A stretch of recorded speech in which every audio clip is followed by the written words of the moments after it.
Thank you, Mr. Speaker. UK Automotive faces major challenges, and Trump's tariffs are the latest crisis to hit the industry. Investment and jobs are now on the line, from Mini to McLaren, Aston Martin, Jaguar Land Rover, and many others. Will the Prime Minister continue to make their case in his talks with the US regime and remain a champion for this vital sector, unlike the Honourable Member for Clacton, who believes that Jaguar deserves to go bust? Mr. Speaker, he makes a very good point. We are backing British car companies like JLR, and our India trade deal will see tariffs slashed for car sales, and that is good for British jobs. And the criticism on the double taxation is incoherent nonsense. It's a benefit to working people. It's in the agreements that we've already got with 50 other countries. And if the member for Clacton or the Leader of the Opposition is seriously suggesting that they're going to tear up agreements with 50 other countries, create a massive hole in our economy, they should get up and they should say so. Leader of the Liberal Democrats, Ed Davey. Thank you, Mr. Speaker. As we celebrate 80 years since Britain led our allies to victory over fascism, can I, on behalf of the Liberal Democrats, pay tribute to all those who struggled and sacrificed so much for our freedoms today? And can I associate myself with the Prime Minister's remarks about the conflict in Kashmir, and with him urge restraint and de-escalation on both sides? Mr. Speaker, among the messages voters sent ministers last week, one stood out: bring back the winter fuel payment for millions of struggling pensioners. So people will be disappointed the Prime Minister failed to do that today. Mr. Speaker, he says he wants to go further and faster to clean up the mess left by the Conservatives. But on social care, so crucial for our NHS, he's going slower and slower. Not only will the Casey Commission take 3 years, we learnt on Friday the government plans to take an extra 7 years to implement it, not till 2036. So will the Prime Minister rip up that timetable, make sure he doesn't repeat the mess made by the Conservatives, and get on with fixing social care this year? Mr. Speaker, as he knows, we're taking this in 2 stages. We are already taking measures to increase the support for social care, quite right too, and doing the long work to reform and make sure we put a system in place. But can I just say to him once again, he comes here every week saying we should spend more money, and he comes here at the same time saying he doesn't want to pay for any of the measures to raise that money. That is nonsense. Sir Ed Davey. Mr. Speaker, I'm disappointed with that answer, and I will keep coming back to hold the Prime Minister to account.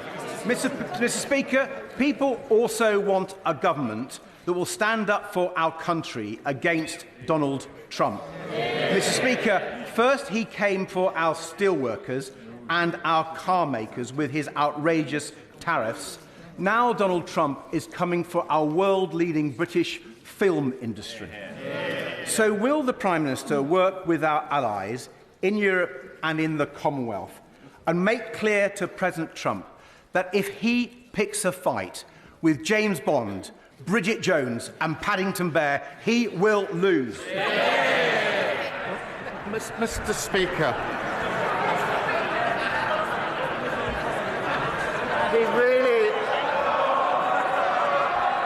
he really should listen to the sectors that he thinks he's championing.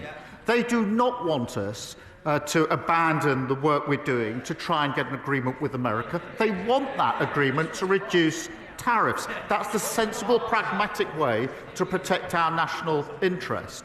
It is not sensible or pragmatic to choose between the US and the EU, to abandon the work we're doing on trade with the US and leave the tariffs exactly where they are. That's the most damaging thing that could possibly be done. Jack Abbott. For the House, it's my register of interest. Mr. Speaker, for young people in Ipswich, there is no shortage of ambition, just a need for greater opportunities. And that's why last autumn I was proud to sign an agreement with Sizewell C guaranteeing 500 jobs for people in my town, alongside additional investment for Suffolk New Colleges courses on welding, engineering and fabrication, so kids in my town can access the well-paid, secure skills jobs on offer. So therefore, can I urge the Prime Minister to support a final investment decision for Sizewell C, not just for our country's energy security, but also for the once-in-a-generation opportunities for young people in Ipswich and Suffolk? Well, Mr Speaker, it's good to see a local Labour MP fighting for jobs in his constituency and achieving excellent results. Mr Speaker, we will make our final investment decision at the spending review, something the party opposite failed to deliver in 14 years. We're unashamedly pro-nuclear, pro-growth and pro-jobs. That's why we're making it easier to build small modular reactors and scrapping absurd rules that left vital projects tangled up in needless paperwork. We're doing the work that they failed to do in 14 years. Stephen Flynn. Thank you, Mr Speaker. Prior to the election, the Prime Minister promised that energy bills would come down. They continue to rise. He promised that he would save the refinery at Grangemouth. It's shut. And of course, he promised that he would unleash a generation of secure energy jobs in my city of Aberdeen. Well, today, Harbour Energy, the largest independent player in the North Sea, have announced that they are about to shed their workforce by 25%. That's 250 jobs in my constituency gone in the blink of his eye. And do you know who they blame, Mr Speaker? They blame the policies of the Labour Party. So can I ask the Prime Minister, in fact, can I invite the Prime Minister to come to Aberdeen and explain to my constituents why he is willing to move heaven and earth to save jobs in Scunthorpe while destroying jobs in Scotland? Mr Speaker, nobody wants to see job losses, but I'd remind the right honourable member that before we came into office 10 months ago, the SNP government in Holyrood, alongside the Conservative government, did absolutely nothing for projects like Granmouth. Absolutely nothing. In Grangemouth, we have committed £200 million to secure the future for the site, delivered a £100 million deal. We're helping with the training guarantees that are needed. But just like his First Minister, the Honourable he'll raise anything to distract from their disastrous record. Almost 1 in 6 Scots stuck on an NHS waiting list, standards and violence in Scottish schools, over £1 billion cut from local government. We gave them the biggest settlement since devolution. They've been in power for nearly 2 decades. They've got absolutely nowhere to hide their appalling record. You should struggle. Thank you, Mr Speaker. Can I thank the Prime Minister for recently visiting the now royal port of Barrow in my constituency to lay the keel for the new Dreadnought-class submarines recently. He will have seen how proud we are to build our nuclear deterrent, which keeps us safe. As we move forward with our plans for change, does the Prime Minister agree with me that Barrow and Furness can provide a blueprint for the whole country with defence investment, creating jobs, growth and prosperity in communities right across the UK?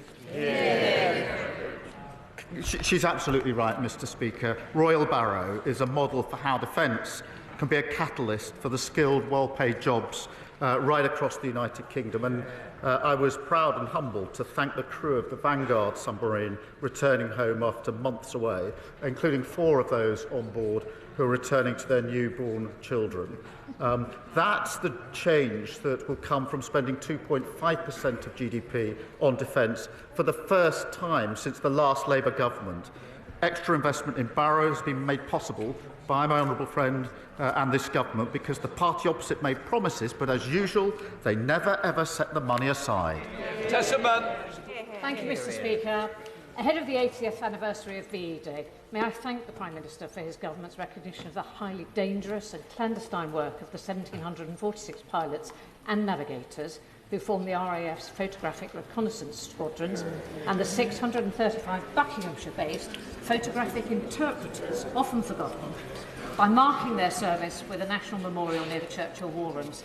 They had a near-death rate of 50% and only 2.5 months life expectancy. But they still captured 26 million images of enemy operations, providing daily up-to-date intelligence via the interpreter's analysis to the strategists in the Cabinet War Rooms for all our armed forces.